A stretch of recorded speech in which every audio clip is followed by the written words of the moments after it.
Alright everyone, Twitter is joining the Democratic Party transparently at this point to try to fiddle around in the US election. Now they've been doing that anyway through suppressing some of what Trump said, extreme levels of differential enforcement with regards to their guidelines. Remember, the TOS of a site is never the problem, as long as everyone has to play by the same rules on an equal playing field. The problem comes when you have a site that will, for instance, remove your post saying Kyle Rittenhouse was justified for glorifying violence, while allowing to continuously platform an individual who literally calls for violence against the entire white race. Literally what Twitter is doing at the moment. Twitter has now announced that they're, during the election season, going to remove or label, which means basically partially block, unverified statements about the election, and that they'll do that to Trump too, like if he claims victory too early. Can you not smell a rat with what's going on currently? We have people, we have Zuckerberg, Pelosi, all these others basically prepping the US public for a situation where Trump has clearly won the election, but then over the course of the subsequent weeks, and that might literally be how long it takes, more and more mail-in ballots will trickle in, and I think that they're magically going to favor Joe Biden, flipping multiple states in the process. The rigging is already in.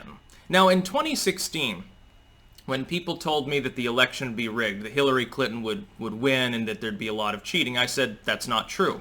The establishment normally in an election does not rig the general. We have not had many rigged general elections. You have to go back some time to find significant amounts of voter intimidation, fraud, and so forth. Basically like the Gilded Era, like the yellow journalism era or something like that. Mostly they're really fair. The thing is, if you've got a two-party system, all you have to do is make sure that the nomination of the primaries is rigged. So when you have Obama versus Romney, the game's already rigged from the start. You get a couple of puppets there. They don't care who wins. Do you think that there's a reason Goldman Sachs funded Obama and Romney at the same time, to roughly the same tune? There's a reason why these groups basically just pretend that the two candidates are different, because they're the same. When Obama and Romney were up on stage, if you closed your eyes, then basically they sounded like they were saying the same thing.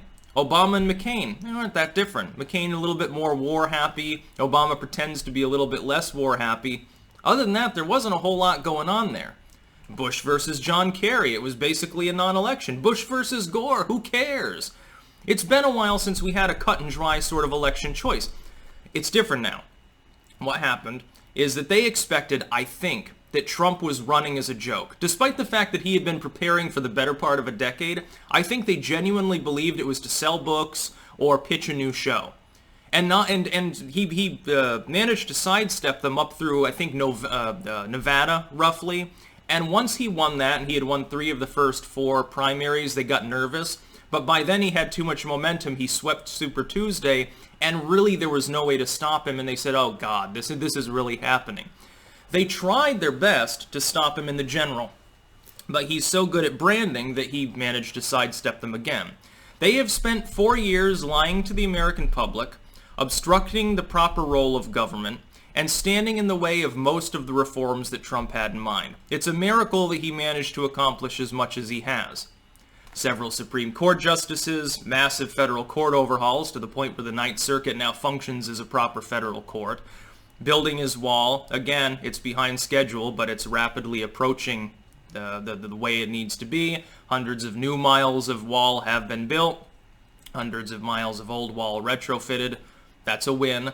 Tax reform, although he didn't get it permanently instituted, the Republicans balked at that and made it temporary, so he needs to be reelected to to continue it beyond, 2024 or something. It's helpful, but it needs to be made permanent, and doubled, I would say. Get rid of the payroll tax. Find some other way to fund Social Security. Take some money from all these Dem donors, big billionaires, businesses. In this election, though, there's no way to rig the primaries. Trump is unstoppable. He'll be the candidate. They don't want him to win. So they are rigging the general election. I am telling you that there is an attempt in competitive states. If it happens in like Vermont, California or something, nobody cares. It doesn't matter if you have 10 billion mail-in ballots in California. Go ahead and tabulate them all. Biden wins 90% of the popular vote. Doesn't matter, we've got an electoral college for a reason. It stops that specific kind of fraud. The problem, states that are run currently by Dem governors that are competitive. You're getting universal mail-in ballots there will be harvesting. Will this flip a state in which the vote is significantly for Trump or Biden? No. If it's beyond 100,000 votes or so, that's quite a bit of fraud. It would take a lot of effort, believe it or not, to actually make that work. Some of the states in 2016 were almost 50-50. A few tens of thousands of ballots would flip a state like Florida. It tends to be like a 51% to 49% differential. It's a few tens of thousands of votes. Wisconsin comes to mind. Minnesota in this election comes to mind. Hell, Arizona, some of these other places. You're going to get voter fraud on an order of magnitude more than you've had in the past. In most elections, it might be a few tens of thousands of ballots nationwide. It's insignificant. It's not enough to flip a single state.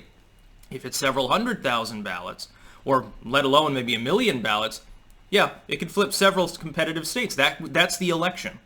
They are setting you up to try to prime you and prep you for that happening. They'll probably be printing phony ballots on demand after the election itself and retroactively postmarking them. They'll commit fraud.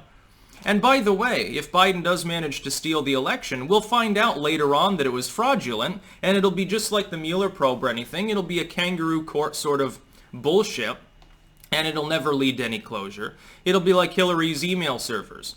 No, she broke federal law. She committed multiple felonies. Is she in jail? No, she's never going to go to jail. By the way, Biden's so demented it wouldn't even be his fault. He wouldn't be pulling it off. It'd be the people around him that are using him like a fucking meat puppet. So here's what you need to do. There you can sign up to be a poll watcher. Trump tweets about that constantly. You can speak out against this bullshit. You can make sure to vote in person. Make sure that you vote. Do your civic duty. Don't just say, well, the election's rigged, and then you stay home. Well, again, you could have at the very least canceled out one of those fraudulent ballots. Look, Trump has massive in-party enthusiasm. Biden has jack shit. They're trying to astroturf right now that Biden actually doesn't have an enthusiasm gap. They're doing that because they're going to use fraudulent ballots to puff up his numbers in competitive states.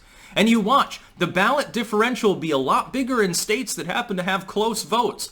And it'll be inexplicable, and it'll be a total coincidence. And Biden will massively gain 5-10 points in those races. And hail to the chief, Biden walks off into the sunset as the steward president with Kamala Harris actually running everything.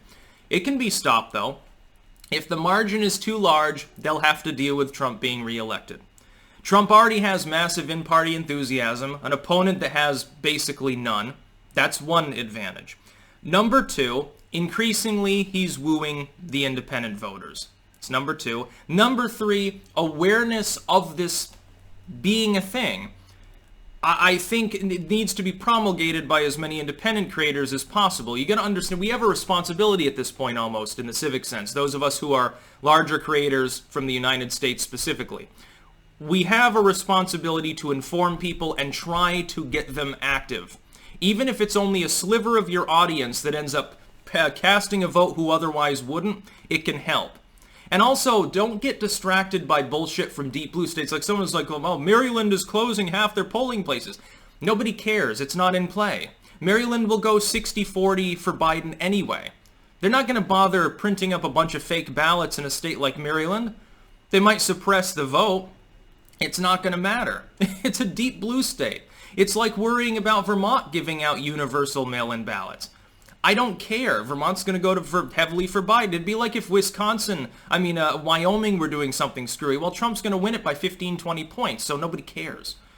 Nobody cares. You should look at the states that are in play. Certainly a state like Arizona at this point is probably the one state that's in play that the Democrats are hopeful that they'll flip. Virginia, certainly run by Northam, of course. North Carolina, Wisconsin, Minnesota, Pennsylvania, Michigan, Florida would be the big one. New Hampshire, to an extent. Become a poll watcher. Speak out against this.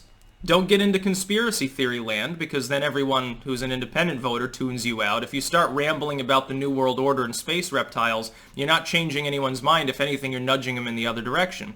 Be reasonable and concise, and most importantly, go vote. And better yet, convince some others to do the same thing. Not your Biden supporter friends, of course. The friends that don't bum your weed. That's about all. Peace out.